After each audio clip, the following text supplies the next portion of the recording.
Voici le premier épisode de la 7e saison des Technos. Comme après chaque trêve estivale, on remet les compteurs à zéro, ou presque, et on repart avec des batteries neuves, ou presque. L'été fut, il faut le dire, atypique, et si vous n'avez rien vu ou entendu de ce que nous avons réalisé durant ces 2 mois, allez-y gaiement, ces contenus sont évidemment toujours disponibles. Cette semaine, dans notre revue de presse, on découvre la suite de la série épique de l'été, de la simulation de vol par un pro, de failles de sécurité chez Visa ou encore WordPress. On vous expliquera également comment télécharger Netflix. N'hésitez pas à réagir et partager ou commenter cet épisode. N'oubliez pas de vous abonner si ce n'est pas encore le cas. Bonne écoute.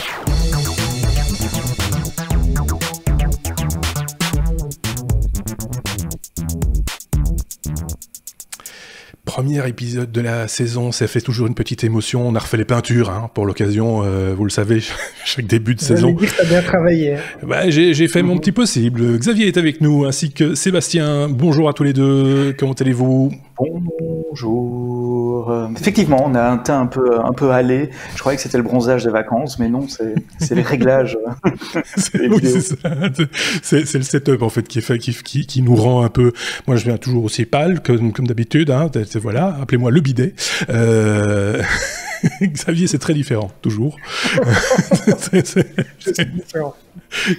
Xavier, c'est l'homme différent de l'équipe. J'espère que l'été s'est bien passé. On a bossé quand même un petit peu tous pendant l'été, comme je le disais, un été atypique, puisque nous vous avons proposé des épisodes toutes les 2 semaines, des hors-séries également. Je vous conseille, si ce n'est pas le cas, d'aller les retrouver, d'aller les consulter. Ils sont là, ils sont disponibles, donc on peut revenir en arrière, il n'y a pas de souci. Voilà. Qu'est-ce que je voulais vous dire encore d'autre ? N'hésitez pas, comme d'habitude, cette saison-ci, à le faire comme vous l'avez fait de plus en plus nombreux, évidemment, la saison dernière, à laisser des commentaires, mettre des pouces vers le haut sur YouTube, vous abonner si ce n'est pas encore le cas. Ce n'est pas encore le cas. À faire en sorte que d'autres s'abonnent également. Dites-le à vos amis que vous avez trouvé un chouette podcast ou une sympathique chaîne YouTube. Et certains vont, dès le début de l'année, râler un petit peu en disant: Xavier imprime un truc. Parce qu'on entend un peu dans le fond une imprimante 3D qui fait un petit peu du bruit. Il faut bien le reconnaître aussi. Mais ça, c'est aussi les technos. Qu'est-ce que vous voulez ? C'est comme ça. On a gardé la formule habituelle, celle de l'ABCDR. On ne la change pas. On ne change pas une formule qui gagne, ou bon, qui en tout cas ne perd pas trop. Donc je vous propose de commencer l'ABCDR. C'est rigolo de voir leur tête à tous les deux. Ils découvrent au fur et à mesure également les travaux de peinture. On a de nouvelles transitions. Il y a des nouvelles transitions aussi. Je dis ça pour ceux qui nous écoutent uniquement en podcast. Évidemment, pour vous, il n'y a pas grand-chose qui change. Mais pour ceux qui regardent, c'est quelque chose de petit peu. Ça change un peu. C'est un peu différent. Vous nous direz ce que vous en pensez dans les commentaires aussi, évidemment. On est à la lettre A pour bien commencer cette saison. A comme App Store, avec cette épique histoire de l'été. On va revenir donc sur ces différents chapitres, Sébastien, puisque tu nous avais déjà parlé de ça il y a 2 semaines, mais j'imagine qu'il y a eu des rebondissements depuis. Remettons un petit peu les choses en place, si tu veux bien. Oui, bien sûr. Si vous avez passé les 2 derniers mois dans une caverne ou plus probablement sur une plage, peut-être vous n'avez pas entendu parler de ce duel estival entre 2 géants de la technologie que sont Apple et Epic. Apple à ma gauche, poids lourd dans sa catégorie, 2 milliards de dollars en bourse, et Epic, le géant des jeux que vous connaissez, avec notamment le jeu Fortnite. Donc pour faire court dans les résumés des épisodes précédents, sinon cet épisode va faire 1h30 ou plus. Vous savez, vous n'êtes pas sans savoir que si un développeur offre une de ses applications sur l'App Store d'Apple, tous les achats qui vont se faire dans cette application doivent passer par ce qu'on appelle le in-app purchase, les achats dans l'application qui passent à travers l'App Store, sur lequel Apple prélève 30% de commission. On peut débattre si c'est bien, si c'est pas bien. Vous pouvez réécouter l'épisode d'il y a 2 semaines, on en a un peu parlé avec Marc et on a donné chacun notre opinion à ce sujet. Toujours est-il que Epic en a assez, et c'est pas le seul. Spotify en a assez, Netflix voudrait que ça change également, Amazon était en discussion avec Apple pour faire changer ça. Et Fortnite a décidé de passer de force, et dans une mise à jour de Fortnite, ils ont offert la possibilité à leurs clients, leurs joueurs, soit d'acheter via le programme In-App Purchase d'Apple, soit d'acheter en direct sur le store de Epic. Et évidemment, Apple a fait ce qu'ils auraient fait avec tous les autres développeurs. Ils ont dit, cette application n'est pas conforme à nos termes de contrat, et donc on ne pousse pas cette modification-là.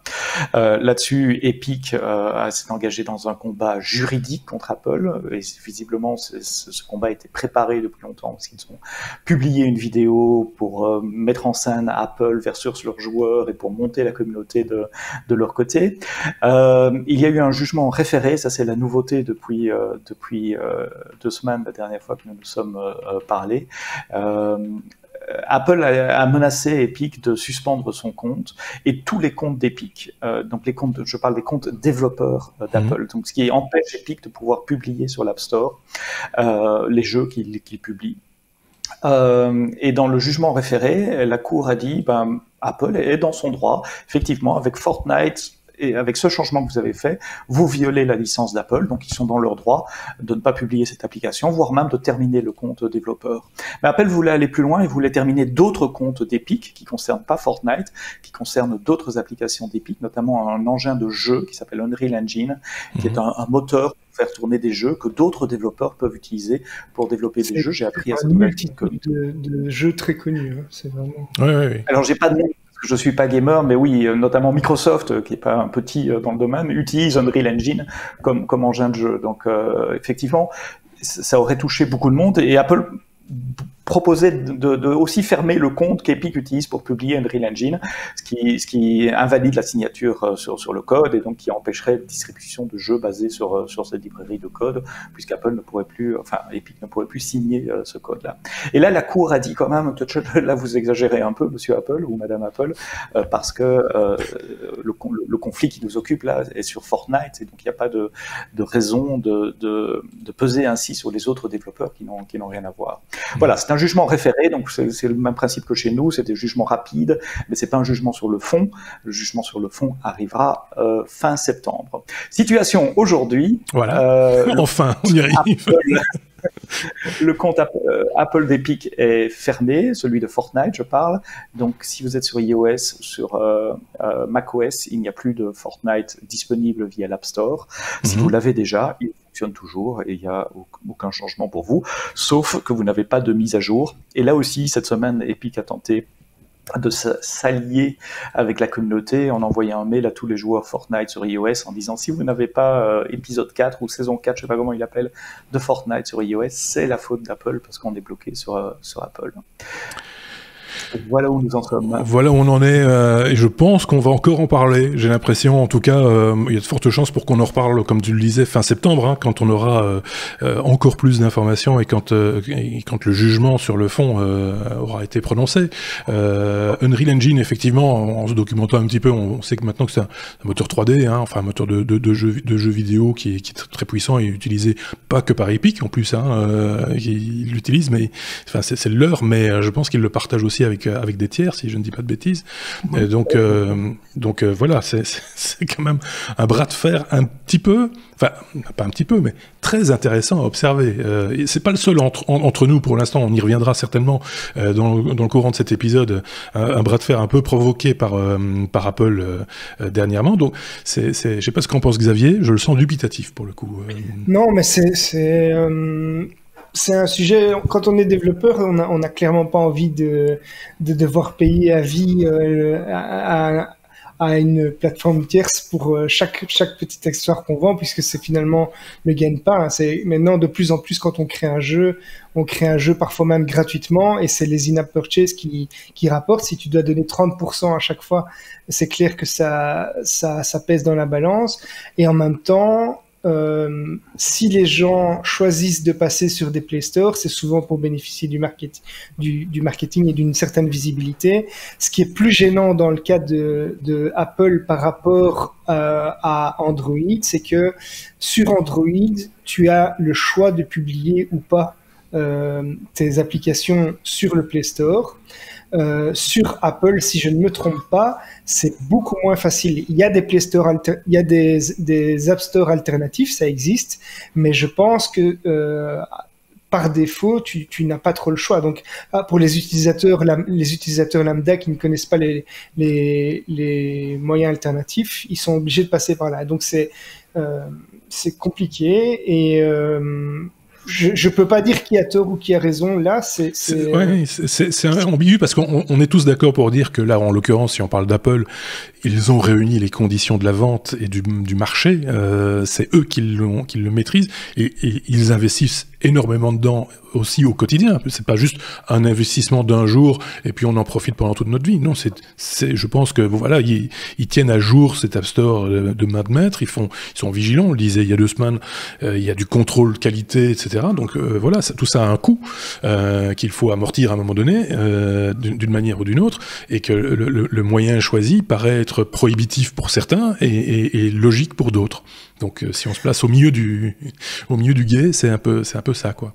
Ouais, moi, pour essayer d'être le plus neutre possible, je dirais que ce qui me dérange, c'est peut-être le montant de la commission. Donc 30%, je trouve que c'est un montant qui est fort élevé. Mais d'un autre côté, ce qui me dérange du côté d'Epic, c'est que ils contestent ça maintenant que le jeu Fortnite est connu mondialement, qu'ils ont eu des millions de téléchargements, et c'est maintenant qu'ils pourraient se passer de cette visibilité qui contestent ça, quoi. Ouais. C'est peut-être le bon moment pour le faire parce que justement ils ont le poids, ils ont la communauté derrière eux. Si c'était Monsieur Duchemin, petit développeur qui a une petite application, il n'a aucune chance. Mais en s'alliant des Epic, des Spotify, des Netflix, des Amazon ensemble, il y a peut-être moyen de faire changer ce genre de politique d'Apple. Le monsieur dont tu parles, qui a fait sa petite application et qui est très content d'avoir une dizaine de milliers d'utilisateurs, etc., lui, il est très content de payer 30%, enfin que 30%, voilà, parce qu'il n'a pas les moyens, il n'a pas le budget de promotion, de sponsoring, de marketing. Mais non, mais il est content dans le sens, dans le sens où il n'existerait pas sans l'App Store, lui, par contre. Alors que d'autres existent sans l'App Store. Et donc, eux, ils ont le poids nécessaire, ce qu'on disait d'ailleurs il y a 2 semaines, pour pouvoir faire bouger, entre guillemets, les choses, mais ce qui peut vouloir dire aussi que demain, il y aura plusieurs vitesses à l'App Store. C'est-à-dire que les gros payeront peut-être pas autant que les plus petits. Par exemple, il y aura peut-être des variations comme ça en fonction un dégressif quelque part par rapport au volume. Tout est imaginable à ce niveau-là, et je pense que c'est discutable. Enfin, je veux dire, il y a moyen de le discuter, de l'évoquer, de le partager, et de trouver peut-être un consensus de ce côté-là. Mais parce que sinon, on ouvre la porte, ce que tu disais aussi, Xavier, quelque part, c'est le cas un peu du côté de Google avec Android, à des App Store parallèles, à des circuits parallèles, avec des niveaux de qualité variables, et donc là, on est reparti pour des problématiques qui vont embêter tout le monde, et en premier lieu, les utilisateurs finaux, quelque part, qui vont se retrouver avec peut-être des applications vérolées, ou avec un manque de sécurité, ou des trucs pas terminés, machin, etc. Et personne sera content, quoi. Donc voilà, c'est une philosophie qui est différente, hein. Du côté d'Android, t'as quand même beaucoup de personnes qui sont dans l'IT, qui utilisent ça et qui sont conscientes que quand elles vont télécharger un fichier APK sur une autre plateforme, il y a des risques, mais parfois ils cherchent aussi à pouvoir justement tester des fonctionnalités qui sont pas encore tout à fait au point, mais qui sont très innovantes. Donc il y a du pour et du contre. Les deux se défendent. Ce qui m'ennuie, c'est plus que du côté d'Apple, tu as plus difficilement le choix, quoi. C'est plus ça. Oui, mais en même temps, ça fonctionne. Je vais me faire mauvaise langue, mais en même temps, on a moins de risques. On sait que quand on installe, sans rire, hein, j'ai vécu les deux, je vis les deux. Donc, moi, je me rappelle quand j'avais un appareil Android, je croisais les doigts quand j'installais une application de jeu, quand je m'embêtais dans une salle d'attente quelque part, je me dis tiens, je vais m'installer un jeu en attendant, et je croisais les doigts en me disant est-ce que la batterie va pas être bouffée avant que je sorte d'ici, quoi. Par exemple, hein. Alors que je m'inquiète moins, peut-être à tort, quand j'installe une app issue de chez Apple. Enfin, je pense que Google fait quand même un gros travail sur le Ils font des efforts. Ils ont fait des efforts. Un travail similaire. Un gros nettoyage. Ils ont fait un gros nettoyage. Juste pour être factuel, les App Store alternatifs dont tu parlais, Xavier, sur iOS, c'est uniquement si tu as un appareil jailbreaké, ce qui concerne vraiment un tout petit pourcentage de gens, et avec tous les risques qu'on connaît. C'est pas facile de garder un appareil jailbreaké. Ouais. Allez, on passe à la lettre suivante. Lettre A, toujours, mais cette fois comme aviation, Xavier, avec le premier vol pour le modèle réduit du Flying 5. Flying V. Ah, c'est V. Pour une fois. C'est l'hôtel Georges V et c'est le Flying 5. Non, alors, j'en suis pas sûr, mais j'ai des raisons de penser que c'est V, je vais expliquer pourquoi. D'accord. On t'écoute. Donc, c'est en fait effectivement une maquette du concept Flying V, qui est un avion long courrier qui a été développé par la compagnie aérienne KLM Royal Dutch Airlines et l'université de Delft, qui a décollé pour la première fois après avoir fait évidemment toute une série d'essais en soufflerie. Alors, il y a plusieurs raisons pour lesquelles je parle de ce sujet, parce que ça m'a intéressé, parce qu'ils ont essayé de concevoir un avion qui est totalement différent des autres. Ils ont repensé l'avion, on va dire de A à Z. Et la raison pour laquelle je pense qu'il s'appelle Flying V, c'est que pour les personnes qui n'auraient pas l'image, en fait, l'avion a une forme réellement, quand on le regarde en vue de haut, il a une forme de V sur laquelle, aux extrémités, il y a des petites ailettes en plus vers le haut qui vont servir d'aileron. Donc c'est vraiment une forme de V. C'est une aile delta, quoi. C'est ça. Donc on n'a plus ce boudin au milieu avec les deux ailes sur le côté. Ici, c'est vraiment un V et dans lequel... Je permets juste de te couper un instant. Je m'adresse là au personnel de bord des avions de chez la KLM. Il n'y a pas de boudin parmi votre personnel. C'est pas ça que Xavier veut dire. Il parle de tout à fait autre chose. Voilà, fin de la parenthèse. Voilà, mais donc la forme de l'avion est complètement différente. Et alors, l'avion a été repensé complètement puisque aussi bien l'habitacle, les passagers, les zones de fret, l'essence, enfin le carburant, tout ça va être stocké dans les ailes. Donc l'avion a été repensé complètement, tout l'équipement doit être repensé. Ils ont fait des gros efforts pour augmenter les performances et tout ça dans l'objectif de réduire au maximum la consommation et l'impact écologique environnemental de cet avion. Alors pour donner quelques chiffres, il fait 55 mètres de long et il a 65 mètres d'envergure. Donc c'est un avion qui va rentrer par exemple dans un hangar tel que le A350. Il va transporter le même nombre de passagers qu'un A350, c'est-à-dire 314 en configuration standard biclasse, avec un volume de 160 mètres cubes de fret, et il offre beaucoup moins de résistance à l'air que le A350. Donc c'était une opportunité pour les chercheurs de concevoir un nouvel avion, de le repenser depuis vraiment le départ, en réfléchissant à la disposition des sièges, en fait en refaisant tout ce qui a déjà été standardisé dans les avions et qu'on ne remet plus en question. Donc voilà, c'est un petit projet qui était sympa. Si vous voulez voir un avion d'un nouveau style voler, même si c'est une maquette, un modèle réduit qui avait quand même déjà une certaine taille, hein, c'est pas un tout petit avion, il fait quand même déjà, à mon avis, il doit faire, j'ai pas la taille exacte, mais à vue de nez, il doit faire 4 mètres d'envergure facilement. Donc peut-être un petit peu moins, mais pas loin. Enfin, il est pas grand, mais il est pas petit non plus. C'est un beau modèle réduit, quoi. Non, mais voilà, moi je pense qu'en d'envergure, il doit faire quelque chose comme 3 mètres. Mais ou alors les gens qui sont à côté de l'appareil sont vraiment tout petits. C'est possible. Déjà que les passagers sont tout petits. Vous avez vu la taille de l'avion. Alors quand on parle de boudin, je suis désolé, Xavier, là, t'as dérapage d'entrée de jeu, premier épisode de la saison, on dérape.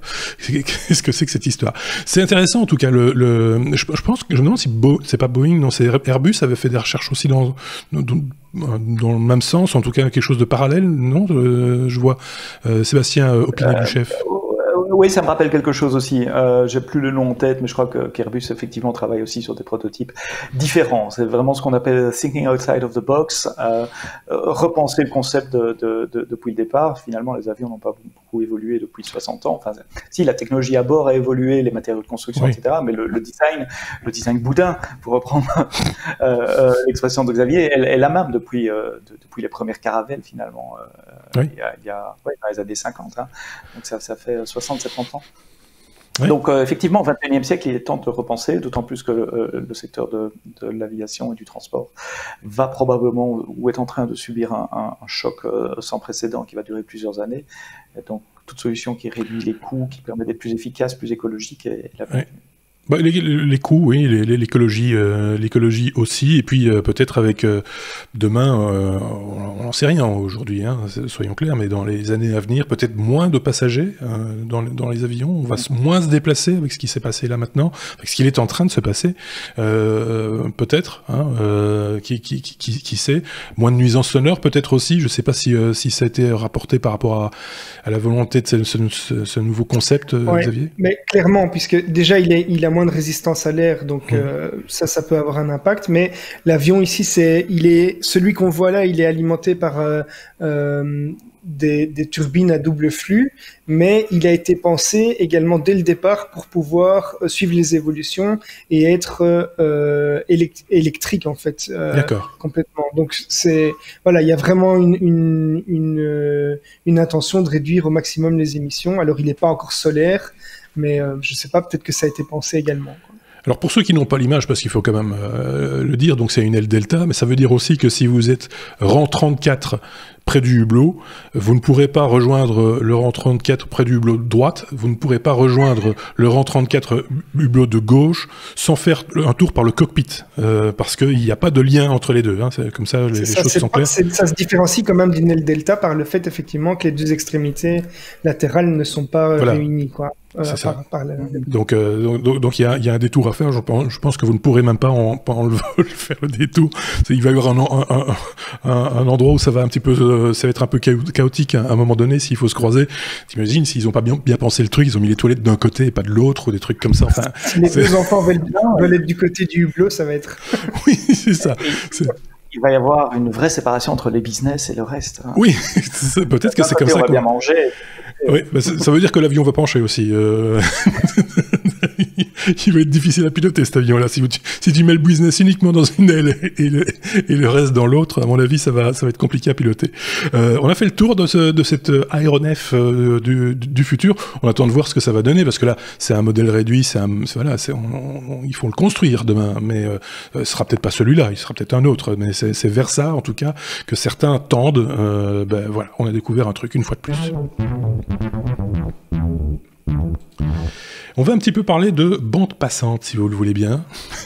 Genre, tiens, on n'a plus parlé de bande passante depuis très très longtemps. Parlons un petit peu de bande passante avec Sébastien, par exemple, qui nous propose de télécharger tout Netflix en quelques secondes. Le titre m'a fait rire, parce que ça me fait penser à une époque où on disait « Oh là là, j'ai lu Internet hier soir, j'ai tout lu, c'est très surfait. » C'est un peu du même acabit.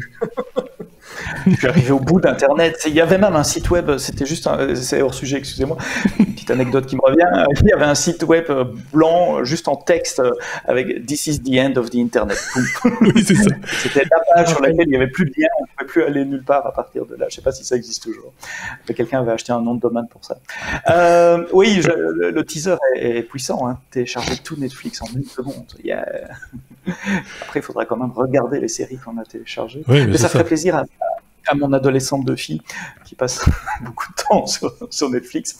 Non, plus sérieusement, ce sont des chercheurs à l'University College de London qui cherchent des moyens d'augmenter la bande passante des réseaux à notre disposition. Ils ont utilisé différentes fréquences sur du matériel existant, donc sur de la fibre existante. C'est ça qui est très, très intéressant dans ce test-là, c'est qu'on ne parle pas d'un nouveau matériel à déployer dans les rues et qu'il faille réouvrir tous les trottoirs de toutes les rues du monde, mais sur de la fibre existante, pour les endroits où il y a déjà de la fibre, juste en changeant les équipements d'émission et de réception et les amplificateurs, en utilisant d'autres variations de fréquences, d'autres gammes de couleurs dans la lumière, puisque la fibre, c'est de la lumière qui transmet l'information. les chercheurs sont arrivés en labo à du 178 terabits par seconde. Terabits, hein, donc un téra c'est 1000 gigas et 178 terabits. Donc c'est record du monde pour le moment de bande passante en lab. C'est très loin d'être une solution commerciale, on n'en parle pas encore, c'est juste pour montrer ce qu'on fait en lab aujourd'hui et donc ce que un demain distant, on parle à plusieurs années ici, pourrait peut-être nous apporter. Je répète, l'intérêt c'est qu'on garde la fibre existante, il n'y a que les amplificateurs à changer, les estimations de coûts, c'est 16 000 pounds, puisque c'est au Royaume-Uni, mais enfin ça fait à peu près 15 000 euros par kilomètre, plutôt que 450 000 pounds, donc 410 000 euros par kilomètre pour poser de la fibre dans les rues. Moi, je suis convaincu qu'on y arrivera. Non, mais quand on parlait de compression, quand on parlait il n'y a pas tellement longtemps, on fêtait l'anniversaire du MP3, rappelez, et on disait on n'ira pas plus loin, c'est pas possible de compresser plus. Et pourtant, après, il y a eu d'autres codecs qui ont permis ça. Enfin voilà. Et donc de théorème en théorème, de calcul en calcul, et donc voilà, d'intelligence en intelligence, on arrive à des choses qui peuvent paraître surprenantes aujourd'hui parce que ça paraît incroyable, mais pour le mec qui se déplaçait à cheval, quand on lui a parlé du train, il a dit vous êtes fou aussi, hein. Donc ben ouais, et aujourd'hui on se déplace avec des ailes Delta et des boudins. Je résume. Parfois les deux en même temps. Ça servira plus à rien d'aller débrancher le câble quand on est en train de se faire pirater, ce sera trop tard. C'est vrai. Petite remarque pour l'autre, Sébastien, c'est qu'on atteint à peu près les limites de ce type de support. On parle de la fibre optique ici. Oui. Donc on arrive aux limites de ce que les mathématiciens appellent la loi de Shannon, établie en 1949, donc on ne parlait pas encore de réseau à l'époque. En 1949, Claude Shannon a établi un ensemble d'équations qui montrent que la quantité d'informations qu'on peut porter sur une bande passante donnée dépend de la bande passante, mais aussi du taux d'erreur de transmission. Ça a l'air évident quand on le dit comme ça. Oui, c'est simple. Oui, c'est évidemment, c'est plus d'erreurs, il y a moins d'informations portées. Ah, je connais ce graphique. je l'ai déjà vu. Mais lui, il l'a mis en équation, il l'a démontré, et tout ça bien avant que les réseaux existent, ou tout au début des réseaux, en 1949. Ceci dit, ça s'applique pas qu'au réseau, ça s'applique à n'importe quel type de transmission, radio aussi notamment, pour la communication de signal à travers des ondes radio. Et donc là, on arrive doucement aux limites de ce que pourrait faire la bande passante. Enfin, 178 terabits par seconde, c'est une limite qui me sied bien. Si vous avez bien suivi donc cet épisode et que vous êtes encore là après 27 minutes d'épisode, vous avez retenu le nom du monsieur qui a donc instruit ce théorème, monsieur Shannon Hartley. Donc mettez-le en commentaire. C'est juste pour voir si vous êtes arrivé jusqu'ici. Ouais, c'est un petit test, c'est un sondage. Si vous pouvez mettre Shannon Hartley dans les commentaires là maintenant, ce serait bien. Comme ça, on sait qu'à 27 minutes, vous êtes encore là. Parce qu'il reste encore on est qu'à la lettre B. Vous imaginez on avance pas vite pour ce premier épisode. On vous a peut-être pas dit ça, on fait plus qu'un épisode par mois, mais il fait 5 heures. Voilà, c'est un peu ça l'idée. Est-ce qu'on a tout dit sur ce théorème, sur cette théorie? Et moi, je pense qu'on va y arriver, mais ça va être terrible. Parce qu'il va se passer des trucs, forcément, ça va être incroyable, quoi. Oui, mais c'est vrai, c'est comme la 5G, quoi. C'est comme tout ça. À mon avis, il va y avoir des gens qui vont être contre. Mais bon, soit. Et on décolle pas de la lettre B. Ça n'avance pas. Pourtant, on parle d'avion. Hein, mais... Oui, c'est vrai, pourtant on a parlé d'avion. B comme bug, Windows 10. Attention, si vous avez des SSD dans vos ordinateurs et que vous utilisez en plus Windows 10, Xavier. Effectivement, la dernière mise à jour majeure de Windows 10 qui était sortie en mai 2020, qui est aussi appelée Windows 10 2004, elle n'a pas encore été installée par tout le monde parce qu'elle a posé pas mal de problèmes, notamment avec les machines qui sont équipées de modems 3G ou 4G, donc tout le monde ne l'a pas encore installée, mais il y a un nouveau bug qui a été détecté, qui celui-ci pourrait toucher plus de monde, même s'il n'y a pas de raison de paniquer, ça vaut la peine peut-être en attendant que le patch soit sorti, de faire un petit tour par la solution qu'on va vous expliquer après. En fait, le bug, c'est que Windows 10 va pouvoir endommager les disques SSD parce que le nouvel outil qui s'appelle défragmenter et optimiser les disques durs, en fait, le bug empêche le système d'exploitation d'enregistrer le fait que l'application a déjà tourné et a déjà défragmenté et optimisé le SSD de la machine. Et donc, à chaque fois que Windows va démarrer, en fait, l'outil va défragmenter le disque SSD. Or, le disque SSD, l'effet pervers de faire ça, c'est que le disque SSD, il a une durée de vie, un nombre de lectures et d'écritures qui sont limitées. Hein. Ça ne s'use pas de la même façon qu'un disque où il y a des plateaux et des aiguilles qui vont écrire, mais le disque SSD est limité au niveau écriture et lecture, et donc ça va agir en l'usant prématurément. Et donc, surtout si la personne va redémarrer plusieurs fois par jour, c'est vraiment déconseillé à ce stade-ci. Alors, il y a déjà un correctif qui est sorti par Microsoft, qui est disponible uniquement pour les membres du programme Insiders, qui sont les personnes qui reçoivent les versions de développement en fait de Windows. Donc, il reste plus qu'à attendre que ce soit déployé pour les autres utilisateurs. Mais en attendant, on vous conseille quand même de désactiver la défragmentation automatique. Et pour ça, il suffit de se rendre dans les documents, on va sur l'onglet PC, on fait un clic droit sur le SSD pour aller sur les paramètres, et puis on va dans l'onglet outils, on choisit optimiser, et dans le cadre optimiser et défragmenter le lecteur, il y a une fenêtre qui est modifier les paramètres, et on va pouvoir désactiver cette exécution planifiée. Alors moi, si vous avez un SSD, ce qui est le cas de la plupart des machines récentes, je vous conseille de le faire parce que ça peut augmenter un petit peu la durée de vie de votre disque en attendant que ce problème soit résolu. Qu'est-ce qu'on peut faire, justement, entre parenthèses et un peu à côté de cette news, justement pour se prémunir, entre guillemets, d'un crash d'un SSD sur lequel serait installé le système, par exemple? Est-ce qu'on peut faire facilement un backup sur un autre disque ou quelque chose qu'on puisse facilement dire « Ah tiens, mon SSD est mort, ma machine ne décolle plus, je remplace par le backup, pouf pouf, je branche et ça marche. » Il y a plusieurs façons. Il y a plusieurs façons. Une façon simple, c'est d'avoir des sauvegardes, effectivement. Donc, on peut prendre maintenant ce qu'on appelle des images d'un disque. Donc, c'est vraiment, on prend l'état du disque, on prend tous les 1 et les 0, on les recopie sur un autre disque, et donc le disque, il suffit de le changer, on a la machine à l'identique au moment où l'image a été prise. Ou alors on peut prendre des backups, et donc là qui sont évolutifs et qui vont pouvoir évoluer dans le temps à chaque fois qu'on prend un backup. Mais sinon, il existe, là on est plus sur des configurations, sur des machines, c'est rarement le cas sur les portables, même si ça existe, c'est plutôt dans des serveurs ou des stations de travail qu'on va trouver ça. On peut mettre en place du RAID, hein, c'est ce qui équipe maintenant la plupart des NAS, et donc avoir des disques avec une tolérance de panne, ou s'il y a un disque qui meurt, eh bien l'autre disque continue, on n'a qu'à remplacer pour rétablir la redondance. Ouais, ce qui est possible dans une tour, qui n'est pas possible dans un portable, par exemple. Il y a des portables qui le permettent. Hein. Il y a des portables qui ont plusieurs disques et qui permettent de faire du RAID, mais c'est rare, c'est très rare. Oui, c'est ça. Oui. Donc la solution la plus logique serait d'avoir peut-être un petit SSD portable pour le taper au pet de ton portable et de faire des backups régulièrement. De toute façon, c'est une bonne pratique pour tout le monde. Hein. Faire un backup de sa machine, c'est indispensable, quoi. Tu fais bien de me le rappeler. Et tester son backup, parce qu'un backup qu'on n'a pas testé, on peut considérer qu'il n'existe pas. Donc c'est testez juste. vos backups. Voilà, j'ai un contact récemment qui m'a appelé, je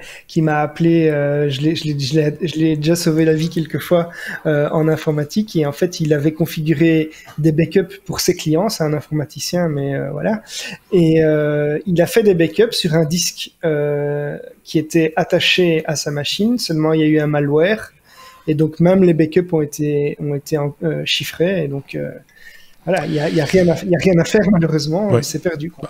Tout a ses limites. Hein. À un moment donné, on peut plus mais rien donc faire. c'est ça, vérifier ses sauvegardes régulièrement, qu'elles soient bien faites, et avoir des sauvegardes à 2 endroits différents, ou en tout cas sur 2 supports qui sont bien séparés les uns des autres. Je peux poser une question naïve, parce que je n'utilise plus Windows depuis plus de 20 ans maintenant. Est-ce que... Vantard. Oui, Je pensais qu'avec NTFS, il n'y avait plus besoin de défragmenter. Enfin, je veux dire, sur un file system qui est correctement conçu, au plus on l'utilise, au moins il se fragmente. Sur Windows, c'était l'inverse, et ils ont vendu l'idée de la défragmentation comme étant une avancée technologique, alors que c'était juste pour pallier les déficiences du file system FAT. Est-ce que sous NTFS, il y a encore ce phénomène de défragmentation? Je pense que c'est le cas. Tu me fais douter, mais oui, je pense qu'il faut toujours défragmenter ce disque. Ouais. D'accord. Bon. C'est peut-être aussi l'arrivée du SSD qui a changé un petit peu la donne, peut-être. Enfin voilà, autant se poser les bonnes questions. Si de votre côté, vous avez des réponses à ces questions, et si vous pouvez aplanir le doute qui tout d'un coup jaillit. Désolé, question naïve. Je suis désolé, la définition de la caméra n'est pas bonne, mais il y a une petite sueur qui dégouline à côté ici, sur le front de Xavier. Qu'est-ce que j'ai dit? Voilà. Si vous pouvez aplanir tous les doutes, n'hésitez pas à laisser un commentaire, que ce soit sur notre site lestechno.be ou en description de la vidéo sur YouTube, bien sûr. Mais vous êtes bienvenus aussi sur lestechno.be. Je le dis, je le répète à ceux qui nous écoutent en podcast, parce que c'est vrai que quand on a un outil de podcast, une application, on n'a pas toujours la possibilité de laisser un commentaire. Il y en a qui le font, il y a des applications qui ne le font pas. Si vous avez vraiment besoin de nous dire un truc, il y a les réseaux sociaux et lestechno.be. Xavier. Je confirme, il faut défragmenter l'NTFS. Voilà. T'as intérêt, hein. Gare à tes fesses. Allez, on passe à la suite. Je sais pas si c'est la rentrée qui donne cet effet-là, mais on a envie de tout péter, dont ton imprimante. On était la lettre F comme Flight Simulator. Ah ben oui, c'est le retour de cette application mythique. Sébastien, ça nous rappelle toute notre jeunesse d'apprenti pilote. Ça me rappelle ma jeunesse, monsieur. Non, mais quand j'avais 20 ans, j'ai passé beaucoup de temps là-dessus. Moi aussi. Un peu, mais je m'amusais à faire des vols, tout aux instruments. J'avais acheté des cartes, j'avais acheté des bouquins. Ah, quand même, oui. Je passais des après-midi entières à faire des vols aux instruments, essayer de faire des atterrissages dans un petit Cessna, etc. Comment on peut perdre son temps? Tu peux y jouer en ligne. Il y a une version complètement en ligne qui est sortie. Tu peux. Mais arrête, mais tais-toi donc. Ne divulgue pas les sujets des gens, s'il te plaît. J'allais en parler, mais non, mais tu fais bien de le dire. Non, mais deux choses. D'abord, il y a une nouvelle version 2020 qui est époustouflante. Les vidéos que j'ai regardées. Waouh, la qualité des textures, des rendus, des paysages, des nuages, de l'eau, de tout, c'est waouh. On est clairement plus boudins dans la même catégorie de simulation que le truc que j'avais utilisé dans les années 90. Et je suis tombé un peu par hasard sur une vidéo qui m'a beaucoup amusé, c'est pour ça que j'ai mis dans l'agenda de l'épisode d'aujourd'hui. C'est un vrai pilote d'Airbus, un pilote professionnel d'Airbus, qui teste Flight Simulator 2020, donc 2020, sur l'Airbus, et il explique, et il fait un vol, comme s'il le faisait pour de vrai. Alors déjà, lui, il utilise Flight Simulator à un niveau qui me passe loin au-dessus, mais il retrouve tous ces petits boutons, tous ces petits potentiomètres, ces petits machins. Tiens, là, l'indicateur, il est rouge, normalement, il devrait être vert, mais à part ça, c'est bien.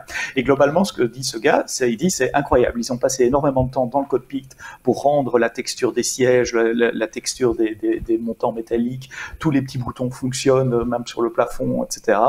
Et le gars a peu de choses près, il s'y retrouve tout à fait, il remarque quelques différences, notamment sur l'ordinateur de vol, l'espèce de console qu'il y a au centre entre les deux pilotes, mais il explique dans une vidéo d'une demi-heure, tiens, je fais ça, je rentre mes coordonnées de vol, et allons-y, on part de là, il part d'Édimbourg, il fait un petit tour autour de la ville, il vient réatterrir, comme vous et moi, on prendrait notre voiture pour aller faire le tour du bloc, quoi. Lui, il le fait avec un A320, et sur Flight Simulator, et globalement, il est très très positif quant à la qualité de la simulation, du rendu, ce qui est un gage de qualité pour ce genre de jeu, puisque a priori les gens qui font ça, ils veulent avoir quelque chose qui soit proche de l'expérience. Juste pour je me rappelle qu'il y avait eu un jeu de simulation avec des avions de guerre d'époque de la Seconde Guerre mondiale, et il avait fait tester la simulation d'un Messerschmitt, si je ne dis pas de bêtises, à un ancien pilote de la Seconde Guerre mondiale. C'était au début des années 2000, il y avait encore des pilotes de cette époque-là en vie, entre guillemets, et qui avait dit que c'était très surprenant parce qu'il retrouvait des sensations, c'était il y a 20 ans, il retrouvait des sensations et des défauts, parce que forcément ces appareils avaient des défauts qui étaient, c'est ça le grand talent de ces pilotes de l'époque, c'était d'arriver à compenser les défauts de la machine, et il retrouvait ces fameux défauts et il disait vous avez été loin dans le détail. Et donc ici on est un petit peu sur la même tendance, 20 ans plus tard, c'est assez rigolo, Xavier. J'ai le père d'un ami qui est passionné aussi par Flight Sim et qui a fabriqué un simulateur de vol, donc une cabine physique, avec des boutons physiques, etc.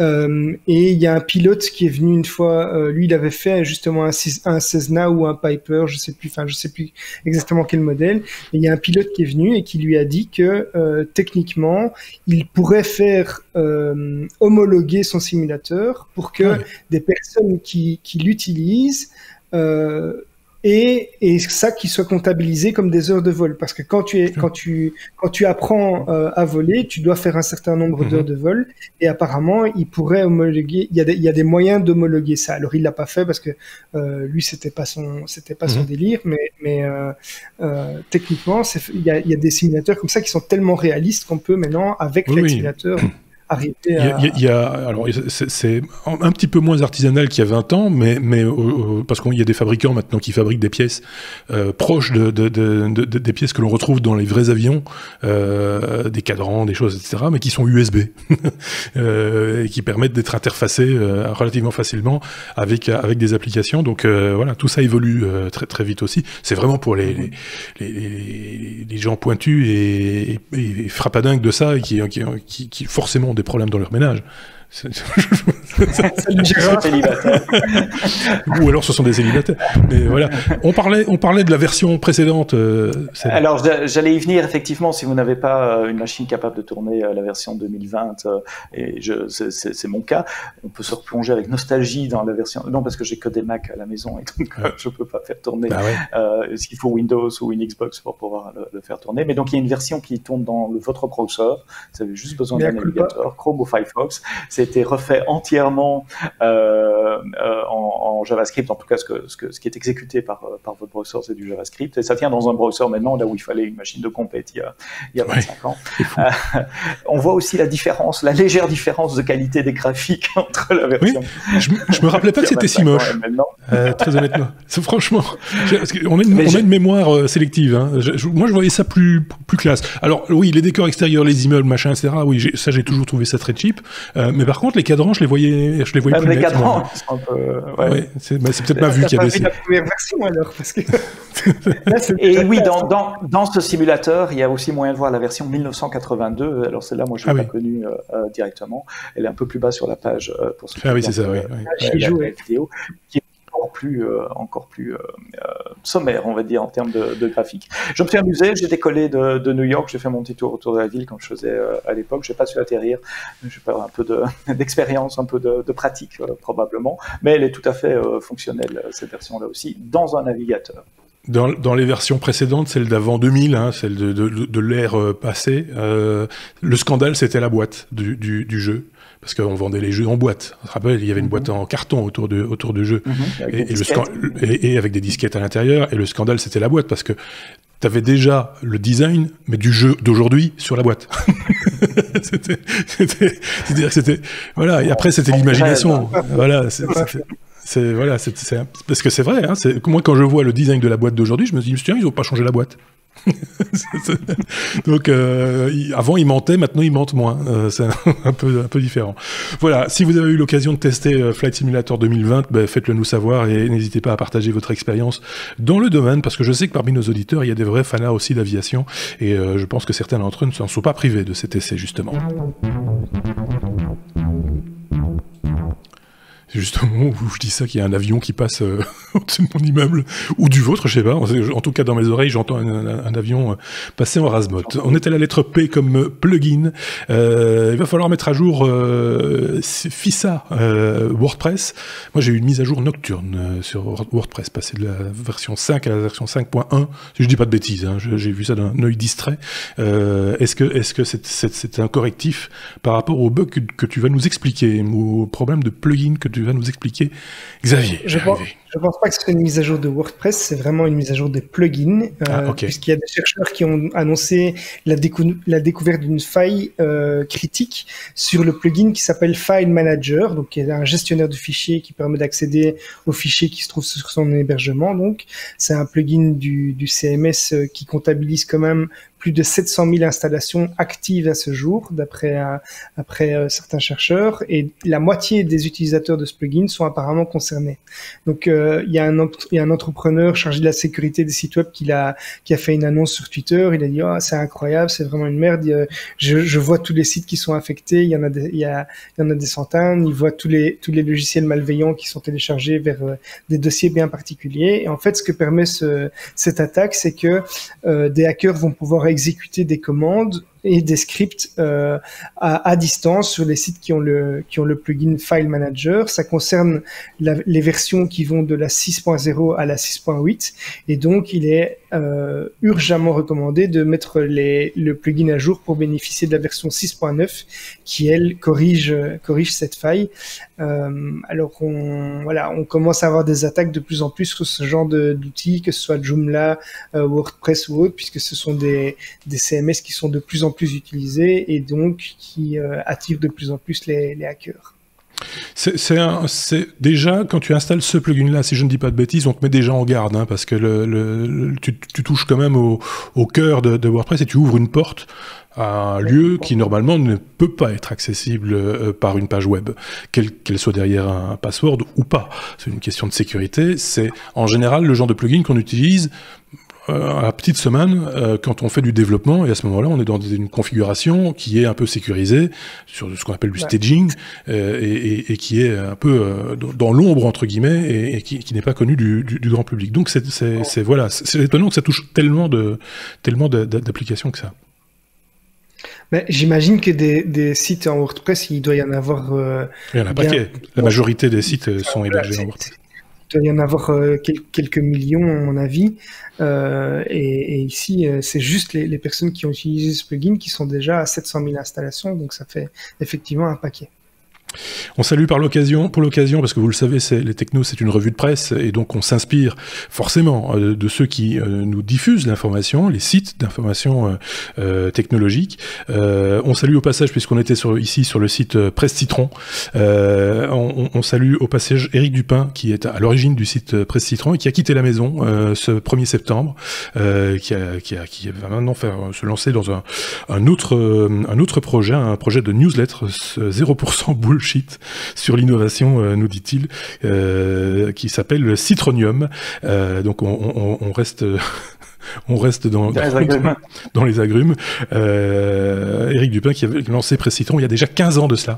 Voilà qui est dit. Et site de qualité, j'espère qu'il restera un site de qualité parmi tous nos sites, toutes nos références, celles dont on se sert, et dont vous retrouvez les liens très régulièrement dans les articles sur le site lestechno.be ou en description de la vidéo, puisqu'on partage avec vous toutes nos sources. Ça vous permet, vous aussi, de rebondir sur l'actualité et d'aller un petit peu plus loin. Voilà ce que je voulais dire sur ce passage. Vous voulez rajouter un truc ou on peut passer à la suite? Oui, n'utilisez pas WordPress. Oui. Si vous êtes soucieux de la sécurité de vos sites web, n'utilisez pas WordPress. Aussi, ouais. Mais ça... Je sais, c'est tellement facile, c'est tellement simple, il y a des offres de hosting, c'est facile à installer, etc. Juste un exemple qu'on fait chez nous, on utilise WordPress pour nos blogs, mais l'interface d'autoring, donc pour écrire des articles, c'est effectivement WordPress parce qu'elle a des tas d'avantages. Oui. Mais au final, on a un plugin qui génère un site web statique. C'est ça. Donc, ce qu'on expose au final sur Internet, c'est des pages HTML et du stat sheet, et donc il n'y a pas de faille possible, en tout cas pas par PHP. Oui, il n'y a plus de liaison entre le front et le back, quoi. Ouais. Exactement. Oui, c'est une des solutions. Certains le faisaient déjà pour la home, hein, quand la home page d'un site était importante, on faisait une page statique pour la home, et le reste était généré par WordPress de manière tout à fait traditionnelle. Bon, ça, c'est des solutions, effectivement, quand on choisit WordPress, souvent c'est par facilité, et donc se compliquer, entre guillemets, la vie, justement pas on s'éloigne du sujet, du coup. C'est marrant, je connaissais pas cette façon de faire. Pourtant, je connais bien WordPress, Joomla ou autre. Mais c'est une des possibilités, mais c'est pas la seule, parce que c'est vrai que l'interface admin de WordPress est assez bien foutue, très bien. Donc voilà, mais pour le reste, c'est vrai qu'on peut éviter en tout cas de faciliter les attaques, mais personne n'est à l'abri, effectivement. Donc voilà, on touche du bois, on croise les doigts, on espère que ça ne nous arrivera pas. On peut passer à la suite, on va rentrer la tête dans les épaules. T, la lettre T comme tracking. De quoi s'agit-il et de qui s'agit-il? Il s'agit de Sébastien qui nous parle de Facebook. Tiens, un petit peu la suite, c'est ce que je disais en début d'épisode, par rapport à l'arrivée d'iOS 14 chez Apple, qui va bouleverser pas mal de choses, et apparemment aussi le monde de la publicité, en tout cas c'est ce que dit Mark Zuckerberg. Oui, Facebook a peur et craint une chute de 50% des revenus publicitaires sur la plateforme iOS. Alors, de quoi qu'il en est, si on rezoome un tout petit peu en arrière, il y a quelques mois déjà, et on en avait parlé dans les technos, il y a eu une première vague qui dit on ne veut plus avoir des cookies tiers, des cookies third party, comme on dit en anglais, sur les sites web. Et Apple a décidé de les bloquer, Firefox a décidé de les bloquer. Les seuls qui traînaient un peu la patte, et on les comprend parce que c'est leur core business, c'était Google. Donc les cookies tiers, en gros, un cookie, c'est une petite pièce d'information avec un ID, par exemple, qu'un site web vous envoie quand vous le visitez. Et souvent, quand vous visitez un site web, vous recevez des cookies de ce site web-là. Ça, c'est parfaitement légitime. Mais il y a aussi des librairies, de trackers, d'analytiques, etc., qui sont téléchargés, qui vont vous mettre des cookies d'autres sites web, par exemple des agences de pub. Et imaginons qu'une agence de pub soit référencée par 15 000 sites différents. Ben, chaque fois que vous visitez un de ces 15 000 sites web, cette agence de pub en question est capable de vous suivre d'une visite à l'autre, même si vos sites n'ont absolument rien à voir, parce qu'il vous place le cookie, et donc on retrouve que l'utilisateur 1, 2, 3 a été visiter le site web A, B, C, alors qu'ils ont l'air d'avoir rien à voir, sauf que si, ils ont des outils d'analytique en commun. Donc ça, c'est les cookies tiers. Sans compter que certaines de ces agences de pub, etc., ont également des partenaires ou des sous-traitants qui eux-mêmes cookifient, voilà, et donc il y a des effets dominos derrière, enfin, effets boule de neige plutôt à l'envi sur certains sites. Et c'est parfois assez effrayant. On a un peu joué avec ça et partagé les infos avec l'équipe de Techno cette semaine où on utilisait des outils de visualisation, notamment un truc qui s'appelle CookieViz, qui est édité par la CNIL française, qui montre l'ensemble des cookies tiers qu'on reçoit quand on visite un site. C'est parfois assez impressionnant. Ouais, c'est impressionnant. Surtout sur des sites de news. C'est typiquement là où on en a le plus, enfin je ne vais pas en citer, mais j'en avais fait quelques-uns. Ce qui est moins connu, donc ça c'est bloqué, La situation aujourd'hui, en tout cas sur Apple ça n'existe plus, sur Firefox, si vous utilisez Firefox ça n'existe plus, si vous utilisez Brave ça n'existe plus, il y a juste Google qui le fait encore un peu, mais qui dit qu'ils vont arrêter. Ils ont un peu traîné la patte parce que c'est leur core business, c'est eux l'agence de pub qui notamment, grâce à qui permet de traquer l'ensemble des déplacements d'un utilisateur. Maintenant, ce que vous savez peut-être pas, c'est que dans les applications mobiles, il se passe exactement la même chose. C'est-à-dire, dans une application mobile, on peut générer un identifiant utilisateur, un identifiant device, et le partager avec quelqu'un d'autre que l'éditeur de l'application que vous utilisez. Par exemple, si moi, Monsieur Duchemin, je fais ma petite application, mais pour me rendre la vie facile, je télécharge le SDK donc une librairie de code de Google, par exemple, ou d'autres, il y en a des dizaines et des dizaines, qui va me permettre de mettre de la pub dans mon application, qui va me prendre 2-3 services. Mais en échange de ces 2-3 services, je le renvoie, ou le code que j'ai mis dans mon application le renvoie 2-3 informations, comme qui je suis, alors pas nécessairement de façon nominale, ça peut être, juste un ID, ou l'ID de l'application, device, mais comme ces librairies, en tout cas les plus populaires d'entre elles, sont installées dans des milliers d'applications, elles arrivent à vous suivre d'une application à l'autre et dire tiens, c'est la même personne, ils ne savent pas nécessairement que c'est moi, mais c'est la même personne ou le même appareil qui utilise l'application machin, l'application truc, et même plus en détail que ça, sur quelle page je vais dans l'application, le temps que je passe dedans, etc. Donc ça, c'est ce qu'on appelle du tracking, comme sur le site web, mais dans le monde des applications.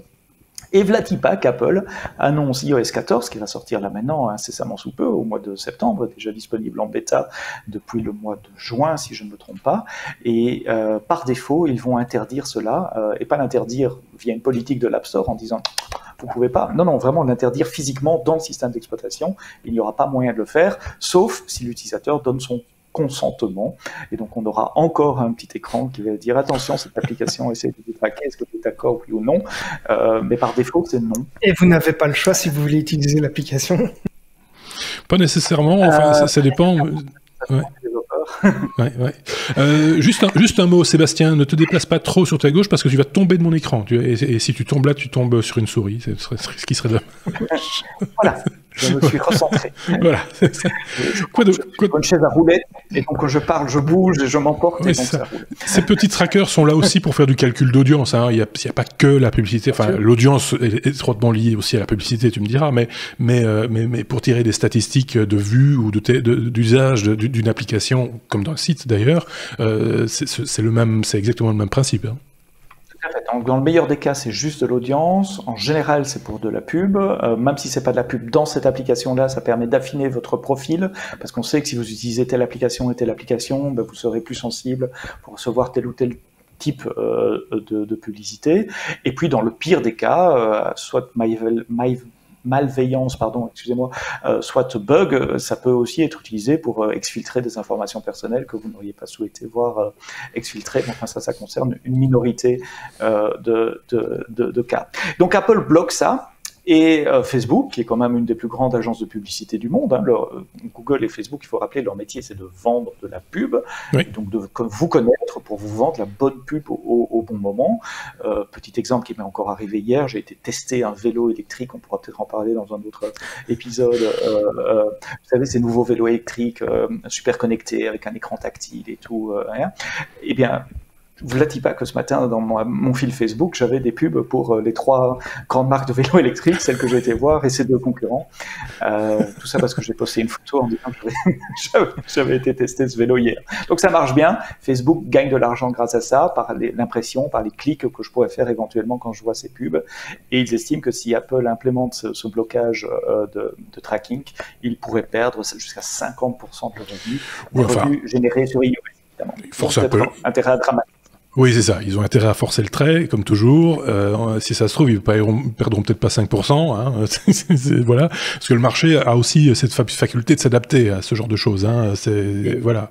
Et il grandit. La tarte grandit aussi.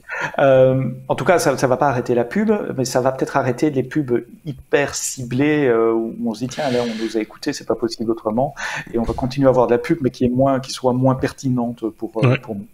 Pour les utilisateurs d'appareils Apple. Mais je tiens quand même à rappeler que la majorité des gens, dans le monde en tout cas, hein, aux États-Unis peut-être pas, mais dans le monde, c'est pas Apple qui est le plus utilisé, c'est Android, c'est des appareils Android qui sont utilisés. Donc à l'échelle de la planète, la perte est quand même moins importante. C'est pour ça que je dis 50%, c'est très exagéré, parce que certes il y a des pays comme les États-Unis où Apple est majoritaire, et encore limite, je pense, je pense pas qu'il soit majoritaire partout. Non, ils disent 50% des revenus sur iOS. Hein, oui, c'est ça. Oui, d'accord. Ok. Alors à ce moment-là, je suis d'accord. Mais ça veut dire quand même que c'est qu'une petite tranche par rapport à l'univers des applications, à la totalité du. Je sais pas si Xavier avait une remarque juste une petite réaction. Je m'écarte un tout petit peu du sujet, mais c'est pour réagir à la remarque de Sébastien par rapport au vélo. En fait, Facebook, j'avais vu une news passer l'année passée. Comme quoi l'intelligence artificielle de Facebook en fait analyse chacune des images, et en fait on peut le voir parce que quand on analyse le code en fait des photos dans les pages web, on peut voir des tags où il y a une description du contenu de l'image. Donc si tu as posté une image avec un vélo électrique, fait tu vas probablement avoir un tag qui dit cette image peut contenir un vélo, une forêt, une route, des choses comme ça. Donc il y a vraiment un travail là-dessus de reconnaissance des images qui se fait en arrière-plan sans qu'on le sache. Ok, bon, on fera attention dans nos recherches, ou alors on fera ça discrètement, hein, avec un navigateur qui bloque un peu tous ces trackers, comme Bref par exemple. Oui, ouais. Ou iOS.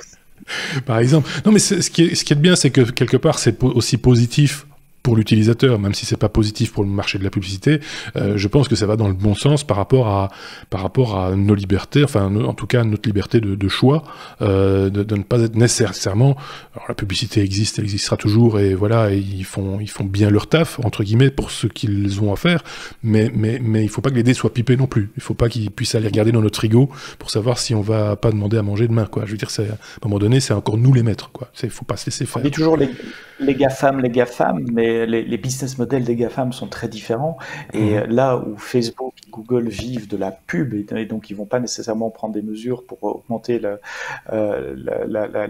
respect à la vie privée, au contraire, ils vont essayer qu'on sache le plus possible sur vous.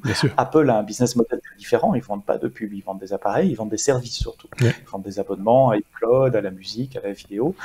Et donc, ils n'ont pas besoin de collecter ces données personnelles. Et donc, eux, ils vont dans l'autre sens, de bloquer de plus en plus tout ce qui est échange de données personnelles. Ouais. On passe à la suite. Et on était la lettre V comme Visa dans ce 269e épisode des Technos. Xavier, on va parler d'une faille de sécurité avec les cartes sans contact. Ça, il fallait que ça arrive à un moment ou à un autre, j'ai presque envie de dire.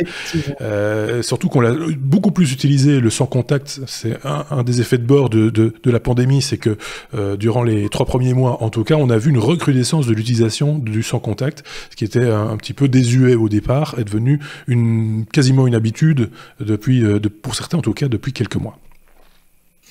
Et comme il est de plus en plus utilisé, il y a de plus en plus de tentatives de hacking et d'arnaque. Il y a eu, d'ailleurs en début juillet, il y a un pirate qui avait réussi à détourner le paiement sans contact et à dérober exactement 2263 € à l'aide d'une montre connectée.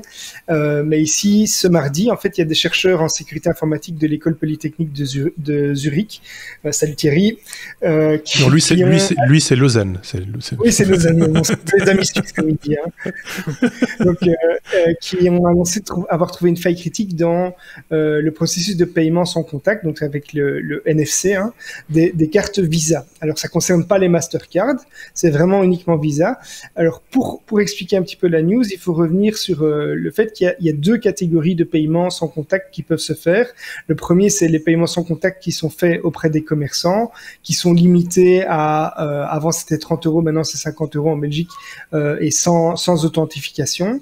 Et puis, il y a les paiements sans contact qui sont effectués via une application de paiement, par exemple comme Apple Pay ou Google Pay, mais où on va pouvoir payer des montants de plusieurs milliers d'euros avec une authentification qui est nécessaire et qui va se faire soit via un mot de passe, une reconnaissance faciale ou une empreinte, par exemple. Alors, les chercheurs suisses ont réussi à transférer des sommes importantes d'argent via Google Pay, en court-circuitant l'authentification. En fait, ils ont utilisé 2 smartphones. Le premier simulait un terminal de paiement et l'autre smartphone simule une carte bleue qui a été volée. Alors, grâce à la faille, ils ont pu convaincre le terminal de paiement que l'authentification avait bel et bien eu lieu sur le smartphone, alors que c'était pas le cas. Et donc, ils ont pu enchaîner les achats, les transferts de fonds importants, sans qu'il y ait eu la moindre authentification. Ils ont publié une vidéo sur YouTube. On va vous mettre le lien également pour montrer à quel point c'est facile d'exploiter la faille. Mais ils ont quand même précisé que une simple mise à jour logicielle des terminaux de paiement physiques et numériques. Donc c'est important, c'est que les terminaux de paiement physiques, donc des lecteurs qu'on trouve dans les commerces, doivent aussi être mis à jour pour régler le problème. C'était prévisible. Enfin, on le répète depuis 269 épisodes à peu près que tout système informatique est voué à être piraté à un moment ou à un autre, ou en tout cas à avoir des failles exploitées ou exploitables. C'est le cas ici. C'est pas inattendu. Si je me tourne vers Sébastien, par exemple, qui s'intéresse beaucoup à la sécurité également, on est d'accord, non ? Ah oui, ça devait arriver un jour ou l'autre. Là, ce qui est étonnant avec celle-là, c'est que c'est très très simple. Oui, la simplicité, c'est déconcertante. Il faut 2 téléphones portables, il faut quelques manipulations, c'est quelque chose qui est assez... L'investissement n'est pas lourd. Non, donc si vous perdez votre carte Visa, bloquez-la immédiatement. Oui. Parce que sinon, si on la trouve, on peut l'entrer sur 2 téléphones portables et jongler avec ces 2 téléphones portables pour bypasser ça. C'est que Visa, ça c'est bizarre aussi. Donc c'est pas une faille dans le protocole basé sur la communication radio entre la carte. Mastercard est exempt de ce problème-là. Ce sont que les cartes Visa. La bonne nouvelle, c'est que ça pourrait être corrigé aussi simplement avec une mise à jour logicielle du terminal. Alors ça va prendre du temps avant que tous les terminaux soient mis à jour, mais il y a rien de mal conçu dans le protocole lui-même. Il ne faut pas changer les cartes, etc. Donc une mise à jour software des terminaux suffira. Est-ce que le fait que ce soit uniquement Visa pour l'instant, c'est pas des gens un peu de l'intérieur qui saisiraient une opportunité comme ça, c'est déjà vu, hein, je veux dire, des gens ayant des connaissances internes du système qui leur permettent de passer là où ça va bien, alors que n'appartenant pas à un système ou à un autre éditeur de cartes, émetteur de cartes, ils n'ont pas les mêmes informations pour y parvenir. C'est possible ou pas? J'ai une question comme ça de Béotien. Moi, je pense pas que ce soit ça. Ici, c'est vraiment, je pense que c'est des chercheurs en sécurité qui ont vu un système, ils ont essayé de trouver des failles, un peu comme un défi, et voilà, ils ont trouvé, quoi, tout simplement. Donc, c'est comme il y a des développeurs qui essayent de trouver des failles pour des, voilà, et on sait que Google, Apple, Facebook rémunèrent parfois des développeurs qui trouvent des failles de sécurité. Ici, voilà, ils ont essayé de trouver les failles de ce protocole-là et ils ont trouvé. Seb, un truc à rajouter ou on a fait... Non, c'était très clair. C'était très clair. On peut passer à la suite. Happy birthday to you, Windows 95, comme on disait en France. 25 ans, forcément, hein, il porte bien son nom. C'est ce système d'exploitation Windows 95 qui a un petit peu révolutionné l'informatique, puisque, en tout cas pour Windows, hein, pour Microsoft en tout cas, puisque du coup les noms de fichiers pouvaient être plus longs que 8 caractères, déjà. Hein, c'était rien, il y avait que ça en fait comme différence. La longueur des noms de fichiers, c'est ça en fait qui a tout changé. C'est ça et d'autres choses aussi quand même, Seb. Je crois que je suis abonné aux rubriques anniversaires dans les technos. Oui, c'est vrai. Java il y a quelques mois. Et COBOL aussi. Donc là, maintenant, je fais Windows 95. Le 24 août 1995, Microsoft lance en grande fanfare la mise à jour de son système d'exploitation en ayant acheté les droits d'une musique des Rolling Stones, Start Me Up. Pourquoi? Parce qu'il y avait ce petit bouton Start qui faisait son apparition et toute la campagne de communication était basée sur ce bouton Start, ce qui m'a toujours fait rire d'ailleurs parce que c'est là que se trouve l'endroit pour éteindre l'ordinateur. Donc pour éteindre une machine Windows, il faut cliquer sur Start. Enfin bon, ça c'est un autre problème. Pour la petite histoire, le kit pour les vendeurs, tu recevais une boîte avec avec toute la documentation, etc., etc. Et le bouton Start, qui est en gros en français démarrer, à la place il était marqué Vendez. Voilà, le bouton c'était Vendez.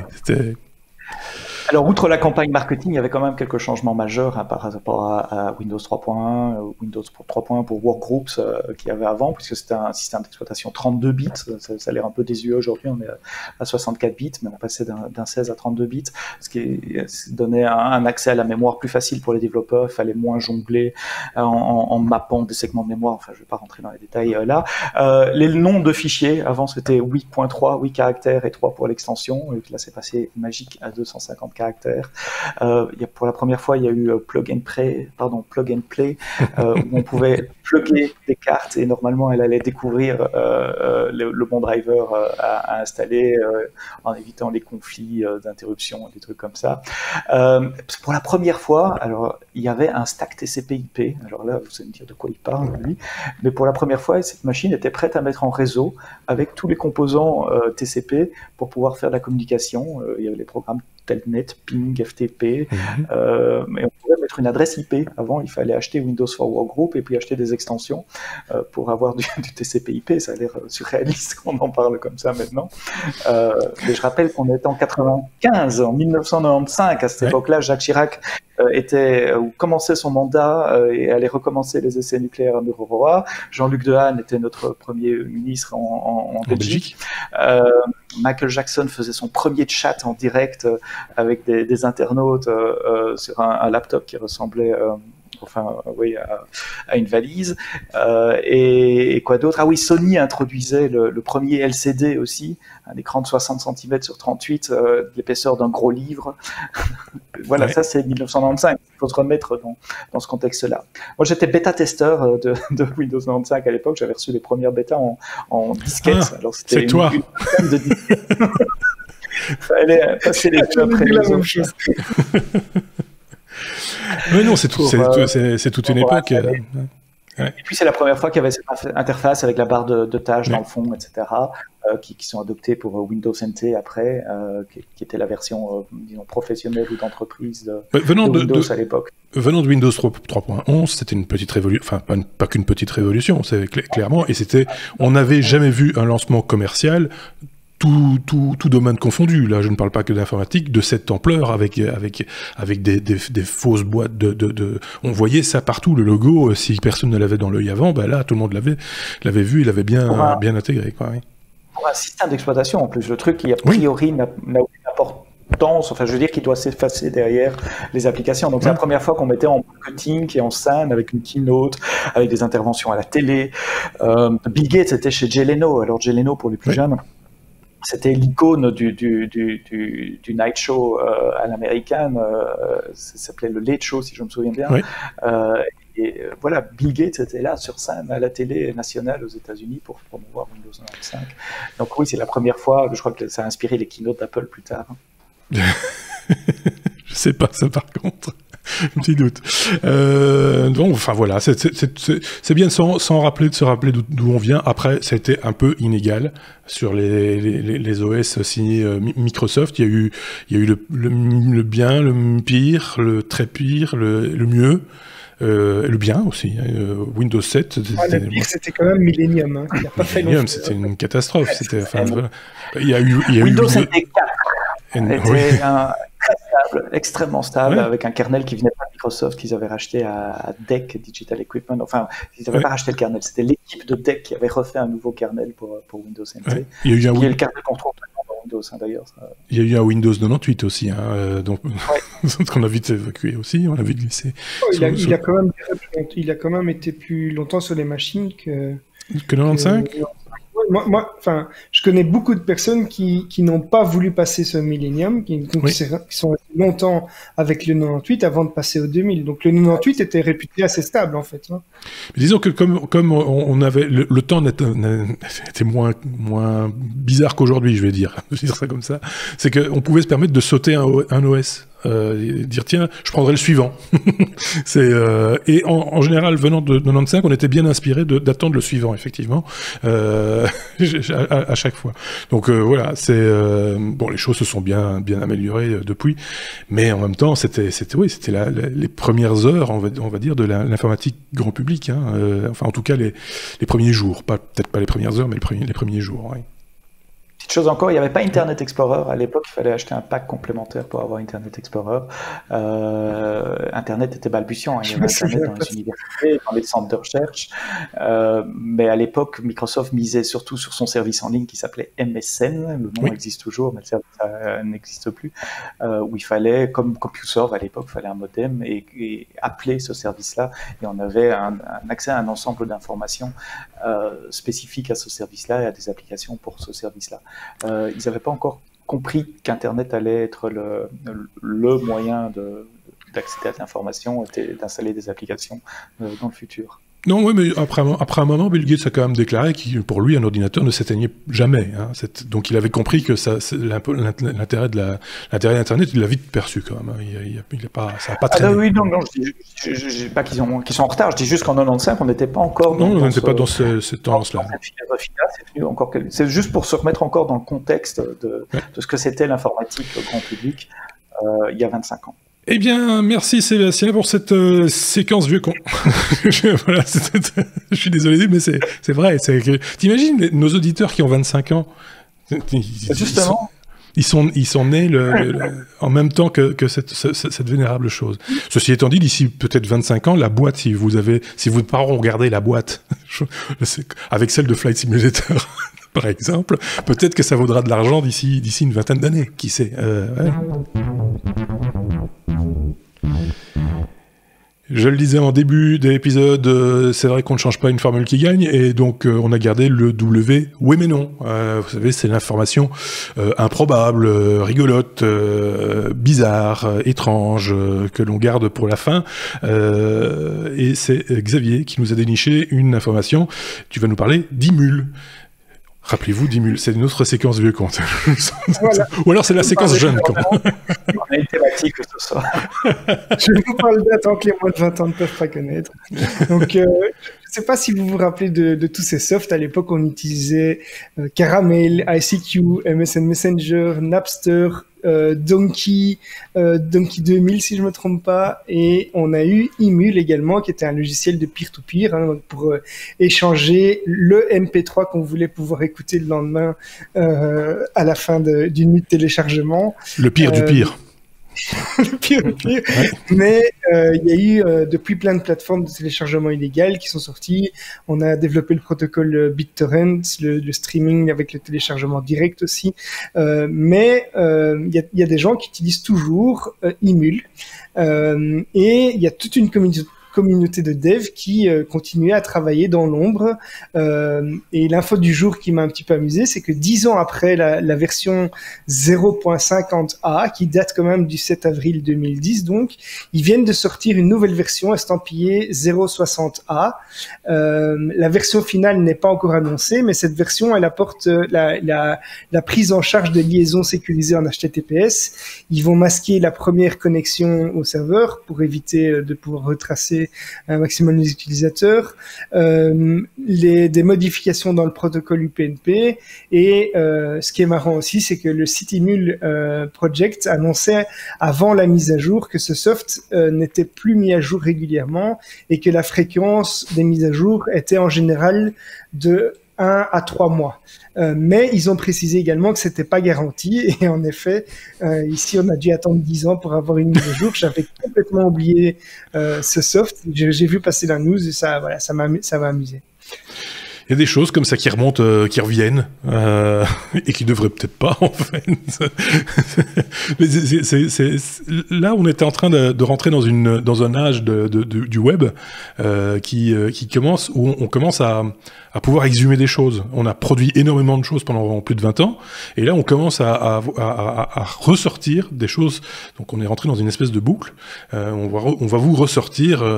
J'y pensais là tantôt, je ne sais pas pourquoi, j'ai eu un flash quand on parlait de page web à l'ancienne, la page de la fin du web dont tu parlais, Sébastien, mais qui se rappelle la page à $1 million, où chacun achetait un pixel, c'était une grille d'1 million de cases, et on vendait chaque pixel $1. Et pour certaines marques, allez savoir pourquoi, ont acheté des pixels pour aller afficher leur logo sur cette les mecs qui ont acheté des espaces bien chers. Et qui ont acheté de grands espaces bien chers, et le mec qui a inventé le truc a gagné 1 million, parce qu'il a vendu tous les pixels de sa page. Ça, c'est magique quand même, c'est un truc qu'on peut pas reproduire. C'est fait, c'est pas à refaire. Mais voilà, c'est le genre de choses comme ça qui vous revient à l'esprit à un moment donné, et ça m'étonnerait pas que quelqu'un ait exhumé cette page quelque part, et vous la remette en avant en disant, regardez, quand vous étiez peut-être, je sais pas, directeur marketing de telle société, qu'est-ce qui vous est venu à l'esprit quand vous avez acheté 5 pixels l'un à côté de l'autre sur cette page? C'était pas cher, 5 € ou $5 en tout cas, pour s'afficher comme ça, avec quand même beaucoup de gens qui visitaient cette page, hein, par curiosité, ne serait-ce que ça a fait beaucoup de visites. Donc voilà, c'est ce genre d'idée-là qui remonte maintenant de temps en temps quand on parle d'Internet. C'était la deuxième séquence vieux con, je suis désolé. Je suis totalement désolé. C'est ce qui va donc conclure cette... ou alors quelqu'un avait quelque chose à rajouter, je ne sais pas, non, pas sur ce sujet-là. C'est ce qui conclut donc ce 269e épisode, premier épisode, je le répète, de la 7e saison des Techno. N'hésitez pas, abonnez-vous, mettez des pouces, cliquez sur la cloche sur YouTube pour pouvoir avoir ainsi les notifications chaque fois qu'on publie quelque chose de neuf.